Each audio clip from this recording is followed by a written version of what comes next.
Konnichiwa, jazz lovers, and welcome back to A Tokyo Songbird. I'm your host, Sawa, and I'm an aspiring jazz singer here in the beautiful land of Japan. Thank you for joining me for our third episode. One of my favorite instruments is saxophone, and I love saxophone sound because it gives me a really good feelings when I hear it, and I think when it's like a lower register sound, it kind of shakes the whole air. I've been really lucky with the performances I've been to, probably.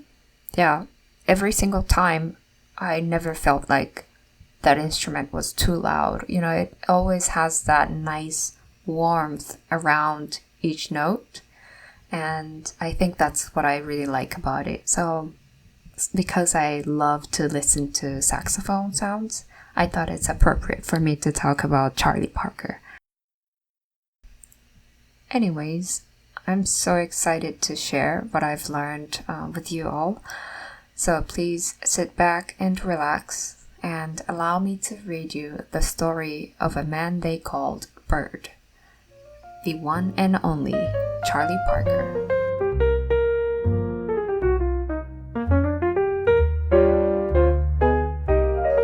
So, who was Charlie Parker?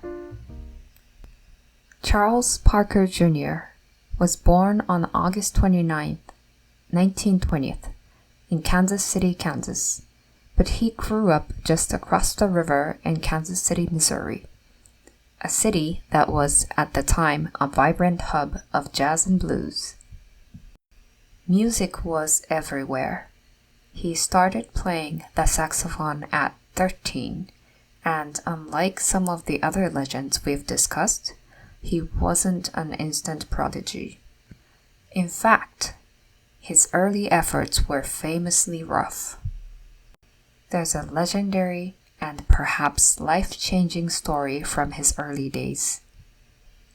As a teenager, maybe 16 or 17, Parker went to a jam session at the Reno Club in Kansas City. He got on the stage full of youthful confidence and tried to play a solo, but he was lost. His ideas weren't connecting with the song's harmony, and the musicians on stage knew it.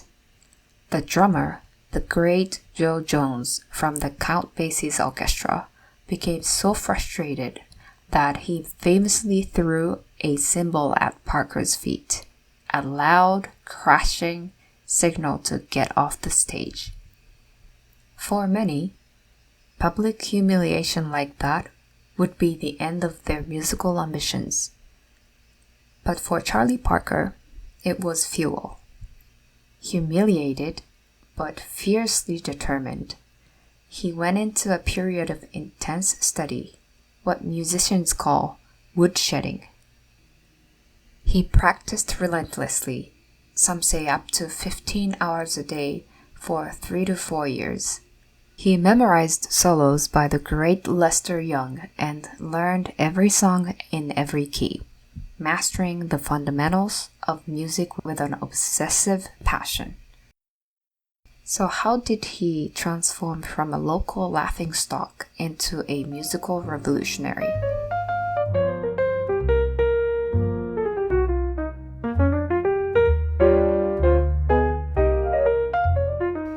The answer lies in his woodshedding and a moment of genuine musical epiphany. Sometime around 1939, while jamming on the song Cherokee, Parker had a breakthrough. He realized that by using the higher intervals of the chords as melody lines and connecting them with clever passing notes, he could break free from the standard, more conventional ways of soloing.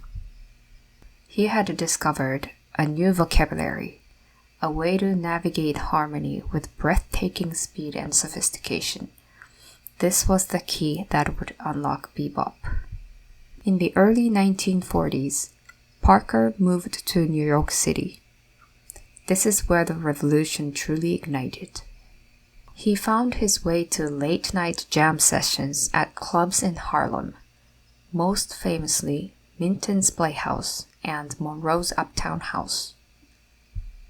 It was here that he connected with a group of like-minded innovators: the trumpeter, Dizzy Gillespie, the pianist, Thelonious Monk, and the drummer, Kenny Clarke.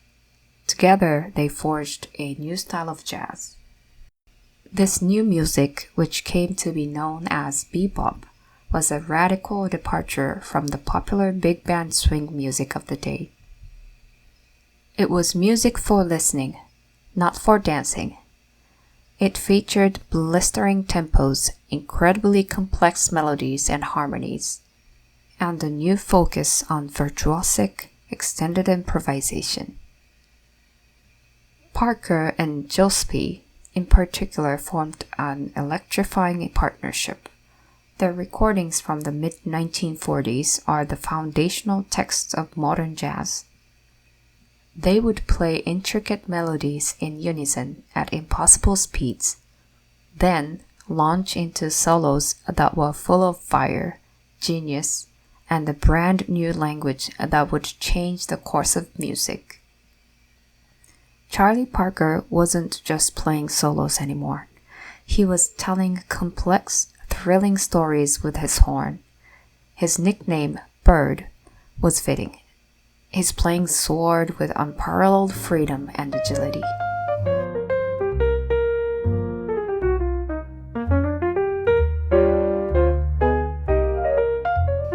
Charlie Parker's influence is almost impossible to overstate, but his life was also marked by immense struggle. His contribution was nothing short of rewriting the rules of jazz improvisation. Every jazz musician who came after him has had to, in some way, deal with his legacy. His harmonic innovations, his rhythmic complexity, and his blues-drenched phrasing became the standard. While the jazz world revered him, Parker also sought wider acceptance and new artistic challenges. In 1949 and 1950, he recorded the album known as Charlie Parker with Strings. He played bebop melodies and jazz standards backed by a classical string orchestra. While some of his hardcore bebop fans saw this as a commercial move, Parker himself considered it one of the highlights of his career. It showcased the stunning beauty and tenderness of his playing, proving he was more than just a fast-fingered virtuoso. Tragically, Parker's genius was shadowed by a lifelong battle with addictions. These struggles made him notoriously unreliable and took a severe toll on his physical and mental health. His life burned incredibly bright, but also incredibly fast.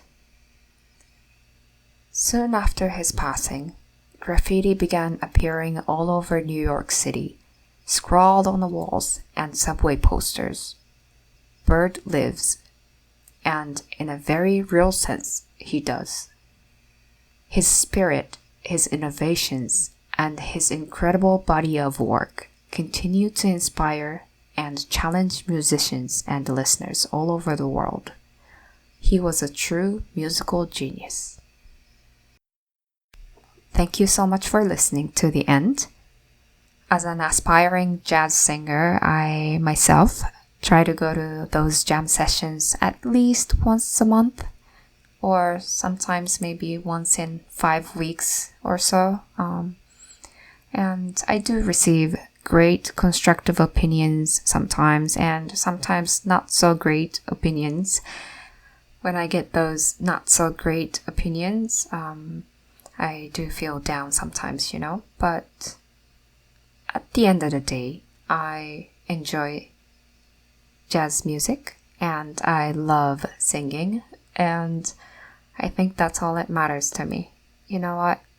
It might suck to somebody, but hey, I enjoy it, so I'm just gonna keep going. I will never ever quit singing. Alright, that's all the time we have for today's episode, and please join me next time as we explore another jazz legend, which I have not picked out yet, but I would like to talk about a jazz singer next. And until then, keep listening, keep learning, and keep swinging.